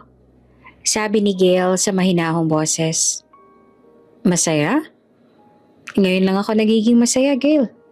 Nang makilala kita. Sabi ni Harold at tiningnan si Gail ng diretso sa mata. Namala si Gail sa inakto ng boss niya bago siya nahihiyang nag-iwas ang tingin dito. Salamat po, Sir Harold. Pagdating nila sa palengke, nakita ni Harold ang ibang mundo. Maingay, masikip, at may kakaibang kamoy ng sariwang isda at gulay. Si Harold na sanay sa mamahaling grocery store sa Amerika ay hindi alam kung saan lilingon. Ang dami namang tao dito. Bulong ni Harold. Opo sir, dito po kasi sariwa yung mga paninda. Sabi ni Gail bagong umiti. Si Gail ang naging tour guide ni Harold sa palengke. Tinuruan niya si Harold kung paanong mamili ng malunggay, kung paanong kilatisin ang sariwang hipon, at kung paanong makipagtawaran sa tendera. Gail, dapat pa talaga nating tawaran yung presyo? Bayaran na lang kasi natin ang tama. Sabi ni Harold na nahihiya. Ay hindi po Sir Harold, lalo na po sa probinsya. Parte po ng tradisyon ng tawaran. Sige po, subukan ninyo. Sabi ni Gail at tinulak siya ng bahagya. Si Harold naman kahit na mayabang at masungit dati ay sumunod kay Gail. Nang makita niya si Gail na tumawad sa presyo ng gata ng niyog, natuwa siya. Parang bata si Harold na natututo ng bagong laro. Wow Gail, ang galing mo! Nakuha mo talaga yung gusto mo. Sabi pa ni Harold na nakangiti. Madali lang po yan sir. Kailangan lang po ng konting tapang. Sagot ni Gail bago tumawa. Habang naglalakad sila, hindi sinasadyang nagdikit ang kanilang kamay. Nagkatinginan sila. Mabilis na binawi ni Gail ang kamay niya habang namumula. Pero si Harold, naramdaman niya ang kakaibang kilig na hindi niya naramdaman kahit kailan sa mga babaeng na-date niya dati. Ang feeling na ito, iba. Mas malalim, mas totoo. Pag-uwi nila sa mansyon, sinalubong sila ni Elena ng may ngiti sa labi. Kamusta ang pamimili? Nakuha ba ninyo ang lahat ng kailangan? Tanong ni Elena habang sinusuri ang mukha ng anak niya. Okay lang ma, masaya. Ang galing ni Gail makipagtawaran. Hindi ko alam na ganyan siya kagaling. Sabi ni Harold na masigla ang boses. Natigilan si Elena. Ang anak niya, pinupuri ang maid. Kinagabihan, habang kumakain sila ng hapunan, may inanunsyo si Harold sa kanyang mga magulang. Pa? Ma? May sasabihin lang sana ako. Nagkatingin na naman sina Ricardo at Elena habang kinakabahan. Baka nagre-rebelde na ulit si Harold. Ano yan, anak? Tanong na Ricardo. Napagdesisyonan ko po na hindi na ako babalik sa New York para sa mga babae ko. Seryoso na ako sa buhay ko dito. Sabi ni Harold ng matapang. Talaga, Harold? Totoo ba yan? Tanong ni Elena na halos umiiyak sa tuwa. Oo, ma. Wala na ako interes sa kanila. Ang babaero niyong anak, nagle-lay-low na. Biro pa ni Harold bago ngumiti. Na-realize ko na mas may sense ang buhay ko ngayon dito sa Pilipinas. Hindi niya na sinabi ang dahilan, si Gail. Pero alam naman na ng kanyang mga magulang kung sino ang dahilan. Umiiyak si Elena at niyakap si Harold. Salamat anak. Salamat. Masaya ako para sa iyo, Harold. Pero kailangan mong patunayan yan, sabi ni Ricardo. Simula bukas, tutulungan mo ako sa opisina. Tuturuan kitang maging isang responsableng negosyante. Sige pa, gagawin ko lahat. Sagot naman ni Harold. Natupad na nga ang pangarap ng mga magulang ni Harold. Hindi na babaero ang kanilang anak. Ang kailangan lang talaga nila ngayon ay hintayin na umamin si Harold ng kanyang nararamdaman para kay Gail. Naging abala naman si Harold sa bagong trabaho niya sa opisina ng kanyang ama. Araw-araw, maaga siyang umaalis at umuwi ng pagod. Pero ang pagod na ito ay iba sa pagod niya sa pagpaparty dati. Ito ay pagod na ng may katuturan. Pero kahit naabala siya, palagi niyang iniisip si Gail. Hindi siya nagtatagal sa opisina. Ang oras niya ay nakatuon lang sa pagbabalik sa mansyon para makita si Gail. Napansin naman ng mga magulang niya ang kakaibang ritmo niya sa pang-araw-araw niya. Isang hapon, habang nagre-review si Harold ng financial reports, nagsalita ang kaniyang ama. Masyado ka naman yata nagmamadaling umuwi, Harold. May date ka ba? Tanong na Ricardo habang umingiti ng lihim. Wala pa, gusto ko lang magpahinga. Sagot ni Harold pero namumula ang muka. Magpahinga? O makita si Gail?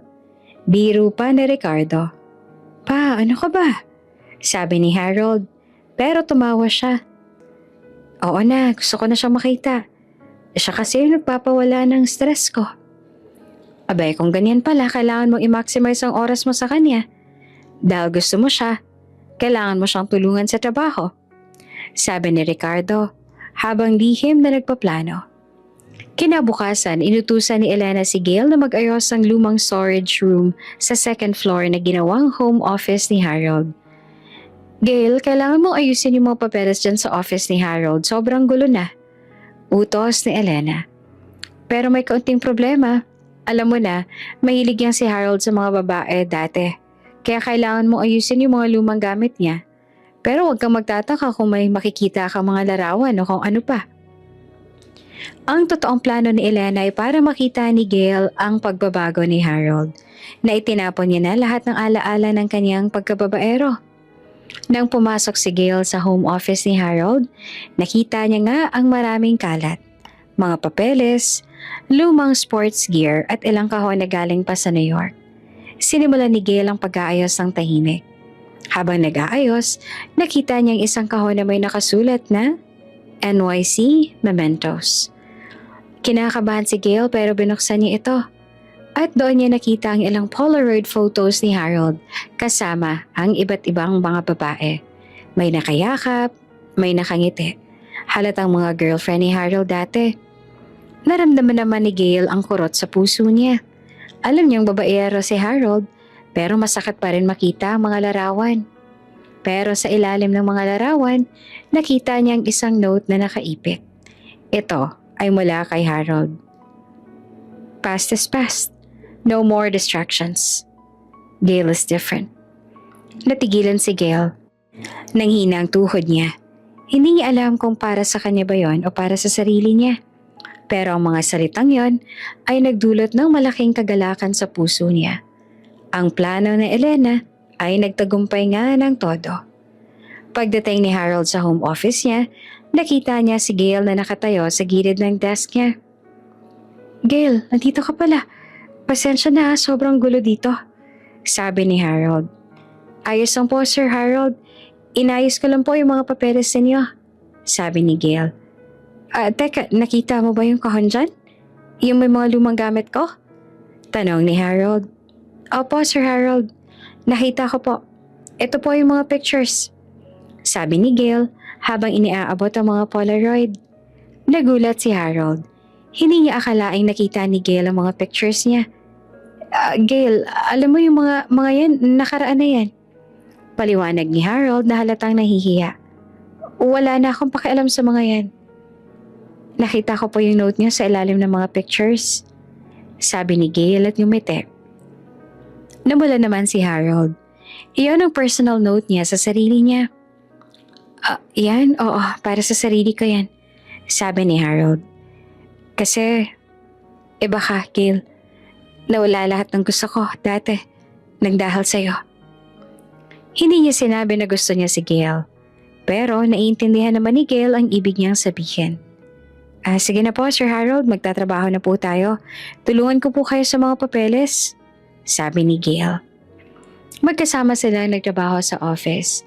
Si Harold na sanay umorder lang ng babae para mag-entertain sa kanya, ngayon ay nakikipagtulungan na sa trabaho sa isang babae. Ang pagpasok ni Gail sa buhay niya ay animong nagbigay talaga ng purpose at meaning sa buhay niya. Isang buwan na ang lumipas ang matapos ang lahat. Ang relasyon ni na Harold at Kay ay umabot na sa awkward pero sweet na stage. Para kay Harold, hindi na siya nagtatago ng feelings niya kay Gail. Hindi niya lang ma-articulate dahil hindi siya sanay sa seryosong pag-ibig. Si Gail naman ay halatang kinikilig sa mga simpleng bagay na ginagawa ni Harold. Hindi na kailangan ni Harold ng utos mula sa kanyang ama para makasama si Gail. Siya na mismo ang gumagawa ng paraan para makasama ang dalaga sa bahay man o sa home office niya. Isang umaga, naabutan ni Harold si Gail na nagpupunas sa mga plato sa kusina. "Gail, kumain ka na?" tanong ni Harold na malambing ang tono. "Opo, Sir Harold, tapos na po. Nagsisimula na po ako magtrabaho," sabi naman ni Gail. "Teka, may dala pala akong kape para sa'yo," sabi ni Harold at inaabot ang paborito niyang coffee na alam niyang gustong-gusto rin ni Gail. Walang ibang nagawa si Gail kung hindi ang kuhanin ito, bago itong umiti sa amo niya. "Salamat po, Sir Harold. Hindi na po dapat kayo nag-abala pa," sabi na Gail pero nakangiti siya. "Wala yon. Gusto ko lang yan ibigay sa'yo," sabi ni Harold at umupo sa gilid ng mesa. "Tsaka gusto ko lang makipagkwentuhan. Ang boring sa opisina eh. Iba kapag kasama kita." Araw-araw ganyan si Harold. Nagdadala ng kape, nagpapakita ng Jughead comics na binili niya o kaya naman hinihintay si Gail na matapos sa pagdidilig para makasama siyang maglakad sa garden. Sina Ricardo at Elena naman ay halos mamatay sa kilig sa mga nakikita nila. Palagi silang nakasilip sa bintana o nanonood sa CCTV. "Tingnan mo, Elena, nagdala pa ng kape si Harold para kay Gail. Ang sweet talaga ng anak natin," sabi ni Ricardo na tuwang-tuwa. "Oo nga, Ricardo. Hindi ko akalain na magiging ganyan siya ka-gentleman sa isang babae. Wala na talaga yung babaero niyang ugali," sabi ni Elena. "Pero mukhang hindi pa sila umaamin sa isa't isa. Kailangan natin silang tulungan ulit." Gumawa ulit ng paraan si Ricardo. Pinuntahan niya si Gail habang nagdidilig ito. "Gail, may kailangan akong pabor sa'yo," sabi ni Ricardo. "Ano po yon, Sir Ricardo?" "Kahit ano po," sagot naman ni Gail. "Alam mo ba na abala si Harold sa opisina? Pero gusto ko sanang malaman niya yung history ng pamilya namin at yung mga mahahalagang artifacts na nandito sa bahay. At gusto ko, ikaw ang mag-tour sa kanya," sabi ni Ricardo habang may lihim ng ngiti. "Po? Ako po? Hindi po ba dapat kayo ang magkwento?" tanong ni Gail na nahihiya. "Ay mas maganda sana kung ikaw. mas makikinig siya sa'yo. Sabi ni Ricardo. Sige na, ngayon na hintayin mo na siya sa living room. Sinunod ni Gail ang utos na Ricardo. Nang dumating si Harold, nakita niya si Gail na nakatayo sa tabi ng isang lumang portrait ng mga ninuno nila. Gail, anong ginagawa mo dyan? Tanong ni Harold. Inutusan po ako ni Sir Ricardo na itour po kayo dito sa bahay para malaman niyo daw po yung history ng pamilya ninyo? Sabi ni Gail. Nako, nang-iinis na naman si Papa. Bulong ni Harold pero ngumiti siya. Sige na nga, pero huwag ka magkaalala. Hindi ko yan tinuturing na trabaho. Siguro date na lang natin to. Namula naman si Gail sa sinabi niya. Hindi kalaunan, doon na nagsimula ang kakaibang museum tour nila. Habang nagtuturo si Gail ng mga lumang gamit at mga larawan, palaging nakatingin si Harold kay Gail. Hindi niya pinapansin ang mga gamit. Si Gail lang ang pinapansin niya. Gail, ang ganda ng boses mo. Kahit nagkakwento ka tungkol sa lumang plato, ang ganda pa rin pakinggan ng boses mo. Sabi ni Harold na pabulong. Sir Harold, huwag niyo naman po akong asarin. Sabi ni Gail na nahihiya. Hindi ako nang-aasar, Gail. Seryoso ako. Sabi ni Harold. Doon na naramdaman ni Gail na hindi na ito laro. Hindi na ito trabaho. May nararamdaman na si Harold para sa kanya. Malinaw na para sa kanila yung pagbabago ni Harold simula nang bumalik siya sa Pilipinas, galing ng ibang bansa. Ang dating masungit, mainipin at babaerong amo ay naging sweet, attentive at focused na sa trabaho. At kay Gail. Isang gabi habang nakarelax si Harold sa kanyang silid, nakita niya sa kanyang social media ang isang message mula kay Sandra, ang flight attendant na huli niyang kasama sa New York. Dahil nakakonect na ulit yung internet niya dahil sa good behavior niya, na-reach niya si Sandra. Harold, heard you're back in Manila. I'm flying there next week for a layover. Let's catch up. We can finally have the dinner we talked about. Dati, ang message na ito ay agad na sinasagot ni Harold ng yes. Ito ang type niya. Maganda, easy, at walang commitment. Pero ngayon, iba na. Tiningnan ni Harold ang message ng ilang segundo. Hindi niya naramdaman ang dating kilig.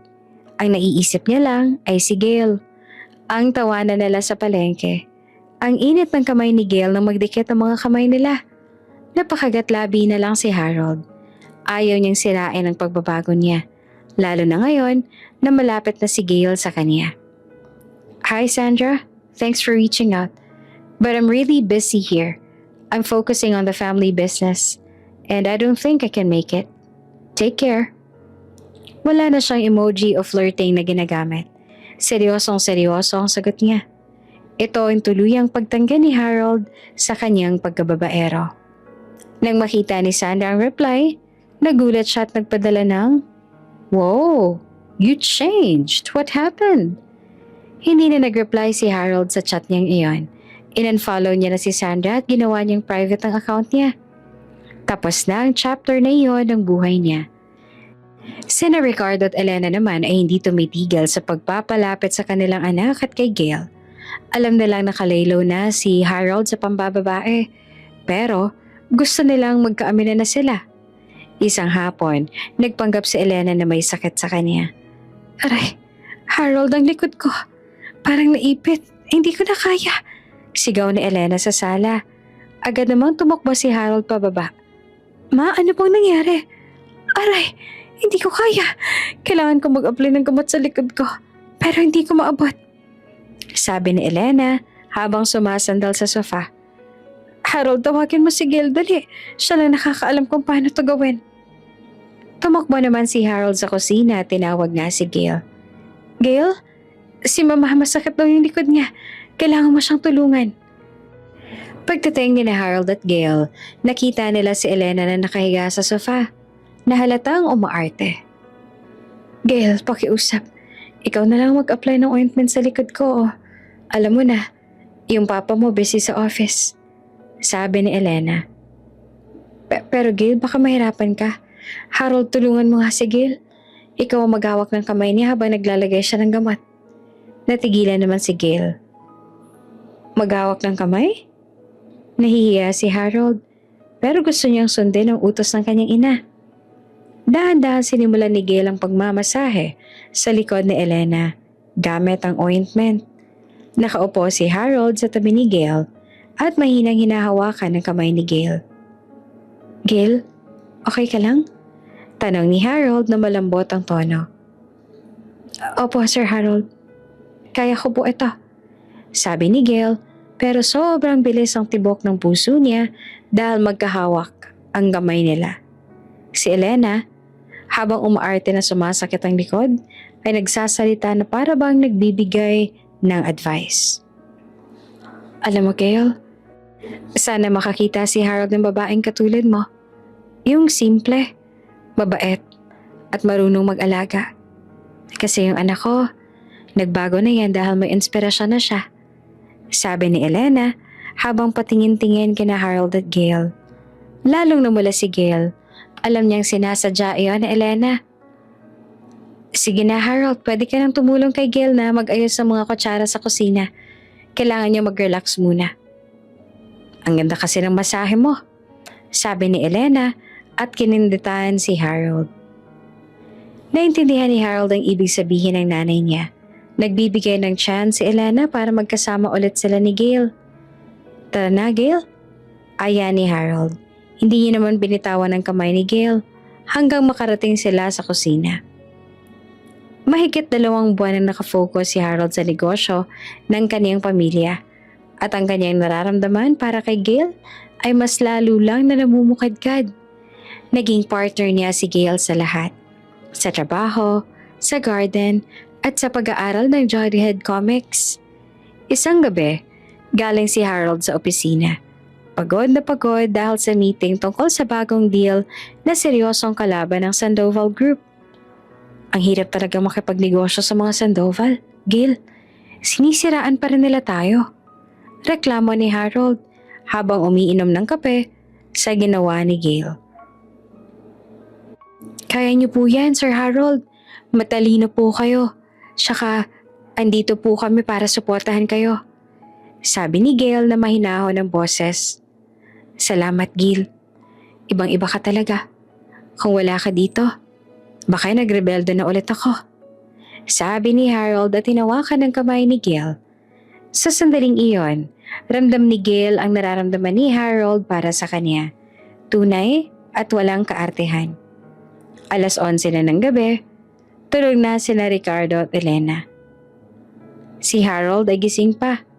Nag-work sa home office niya. Habang si Gail naman ay nasa kanyang kwarto na nasa ground floor kasamang ibang domestic staff. Biglang may malakas na kalabog na narinig mula sa likod ng mansyon. Sumunod ang tunog ng basag na salamin. Agad na napabangon si Harold. Alam niyang hindi ito ordinaryong nakawan. Alam niyang maaaring may koneksyon nito sa Sandoval. Mabilis siyang lumabas ng office at tinawagan ng security guards. Pero wala siyang narinig na sagot. Alam niyang may masamang nangyari. Samantala, narinig ni Gail ang kalabog. Nag-iisa siya sa kwarto. Pero, hindi siya natatakot. Ang una niyang inisip ay si Harold. Agad na lumabas si Gail ng kwarto at nakita ang 2 lalaking nakasuot ng bonnet. Umakyat sa hagdan patungo sa second floor kung saan ang kwarto ni Harold. Agad na lumabas si Gail ng kwarto at nakita ang 2 lalaki nakasuot ng bonnet. Umakyat sa hagdan patungo sa second floor kung saan ang kwarto ni Harold. Sino yan? Huwag kayong umakyat! Sigaw ni Gail kahit nanginginig ang boses. Hindi siya pinansin ng mga lalaki. Ang target nila ay si Harold. Walang pag-aalinlangan pumunta si Gail sa kusina at dinampot ang pinakamalaking kawali na nakita niya. Tumakbo siya pataas para protektahan si Harold. Si Harold naman ay nasa kabilang banda, pumasok sa kwarto ng kanyang mga magulang para siguraduhin na ligtas sila. Wala siyang ibang nagawa kung hindi ang gisingin ng mga ito at saka balaan. Pa, magtago kayo. May pumasok sa bahay. Nang makita ng 2 lalaki si Harold, agad silang lumapit. May hawak silang mga pamalo. Ikaw ba si Harold de la Vega? Sumama ka sa amin. Wala kang papatungan ng kamay. Sigaw ng isa. Nag-away si Harold at ang dalawang lalaki. Kahit sanay siya sa gym, dalawa sila at may pamalo pa. Halos mabalian si Harold nang magsimula ng mga ito na atakehin siya. Nang akmang hahampasin na si Harold ng pamalo sa ulo, biglang dumating si Gale. "Wag!" sigaw ni Gale at malakas na hinampas ng kawali ang likod ng isa sa mga lalaki. "Aray! Sino ka? Buwisit!"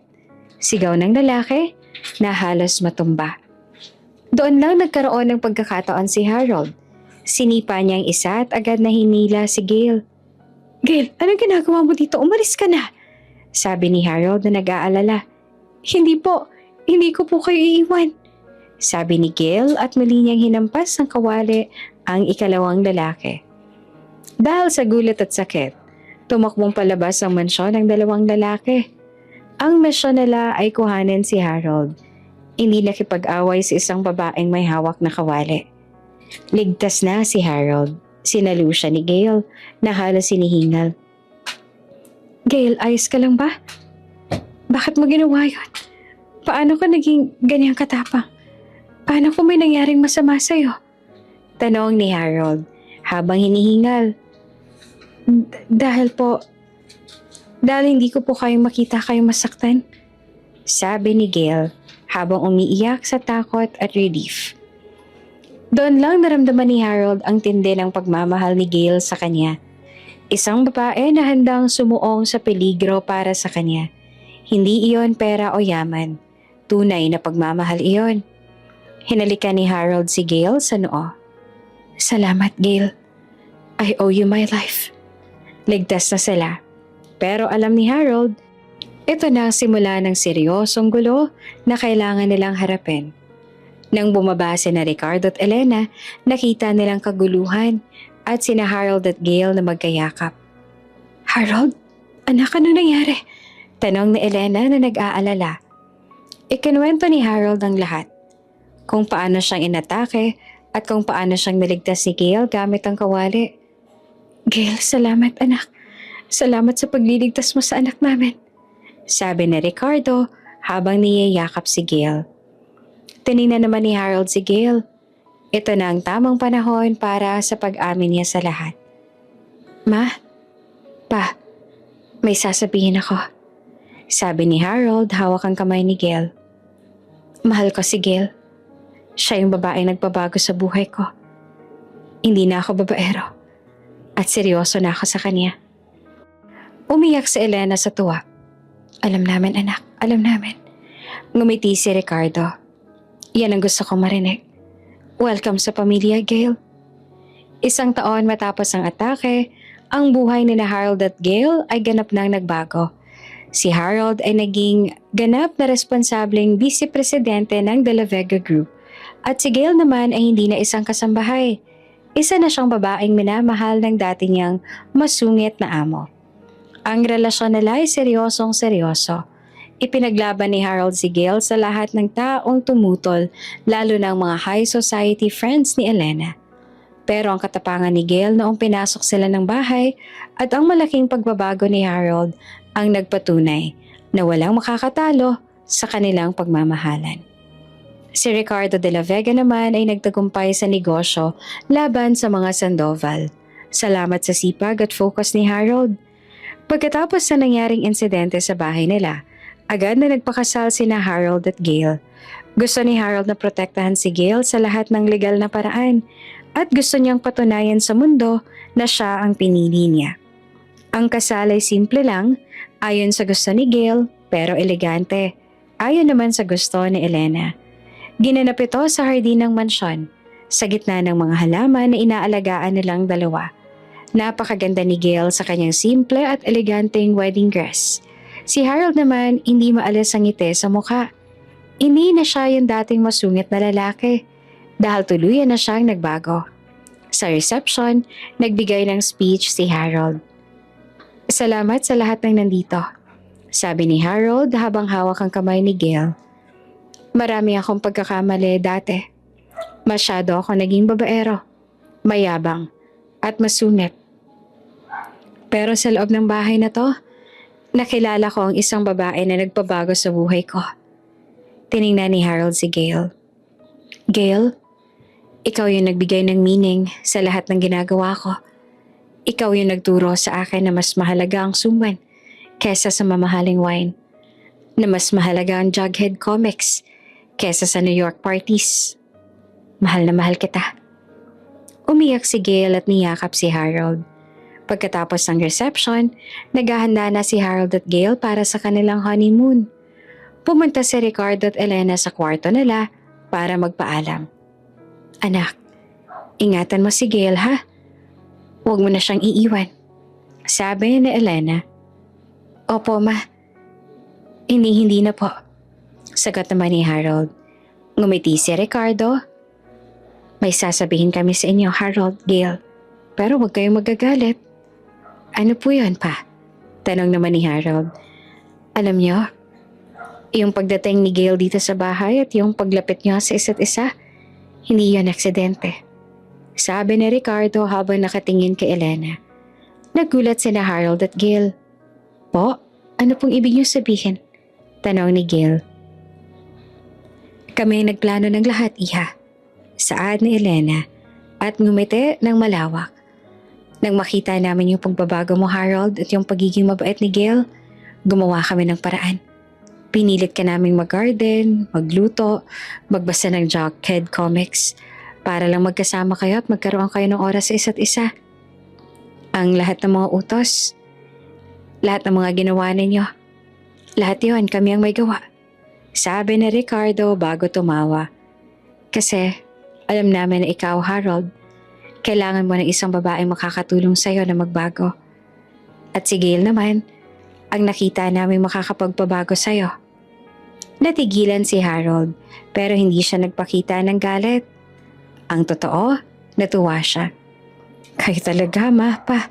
Sabi ni Harold at niyakap sila. Kahit plinano niyong lahat. Salamat pa rin sa inyo.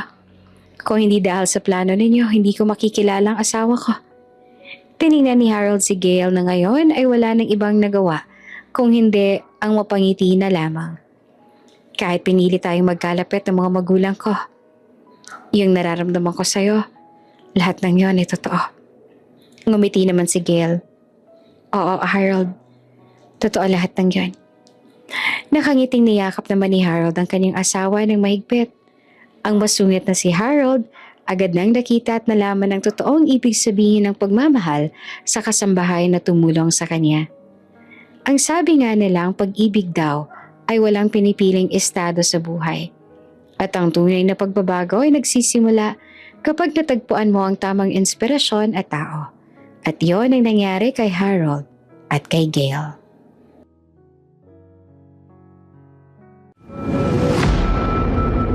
Bago ka pa lang sa channel na ito, Ate Jane TV, huwag kalimutang pindutin ang notification bell and subscribe button. Sana po hindi naman malaking abala sa inyo ang pagpindot ng subscribe button dahil ang kapalit po nito ay ang pagsuporta para makapag-produce ng mga libreng stories sa mga channels ni Ate Jane. Maraming salamat!